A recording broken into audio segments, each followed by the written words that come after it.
आज हम लोग एक और नए इमोशनल स्टोरी पढ़ेंगे जो दिल को झकझोर देंगे आप लोगों का। देखिए, कविता अपने माता पिता की बहुत लाडली थी।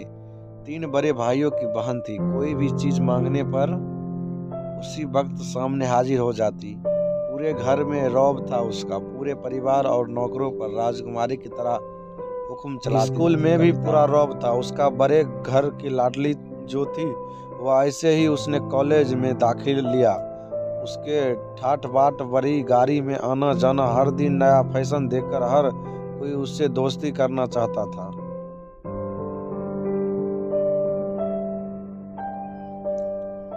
थोड़े ही दिनों में उसके बहुत से दोस्त बन गए।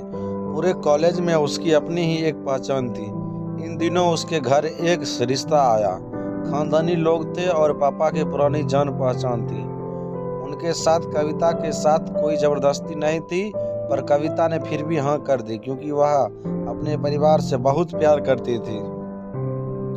वह जानती थी कि वह लोग उसका अच्छा ही सोचेगी।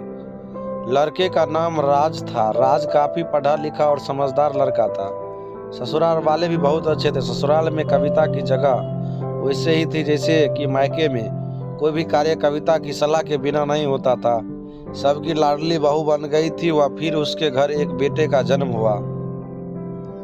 राहुल कविता को जान से प्यारा था। पोता पाकर ससुराल वाले तो फूले नहीं समाते थे। कविता कभी कभी सोचती कि उसकी किस्मत कितनी अच्छी है। उसका हर अपना उसे कितना प्यार करता है। चाहे जीवन में कैसा भी समय आए, मेरे अपने हमेशा मेरे साथ है। मैं कभी अकेले ही नहीं हो सकती। कितनी खुशकिस्मत हूँ मैं। पर शायद कविता की खुशियों को उसकी अपनी ही नजर लग गई थी। एक दिन वह मायके जाने की जिद कर बैठी। राज को बहुत काम था लेकिन वह फिर भी उससे ले गया। रास्ते में उनकी गाड़ी अन्य गाड़ी से टकरा गई। कविता, राज और राहुल बहुत बुरी तरह से जख्मी हो गए। काफी दिनों के इलाज के बाद राज और राहुल तो ठीक हो गए, लेकिन कविता पूरी तरह ठीक ना हो सकी। सर पर चोट लगने के कारण वह अपनी आंखें की रोशनी खो बैठी। अब कविता की किस्मत जैसे उल्टे पांव चलने लगी। मायके वाले कुछ दिनों तक उससे मिलने आते रहे, फिर कभी कभार फोन ही करके पूछ लेते कि अब कैसी हो। धीरे धीरे ये सिलसिला भी कम हो गया। ससुराल वालों की सहानुभूति भी कम होने लगी।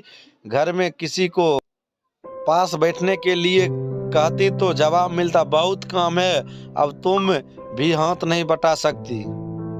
इसका पार्ट 2 जल्द ही लेकर आएंगे आप लोगों के बीच। इस वीडियो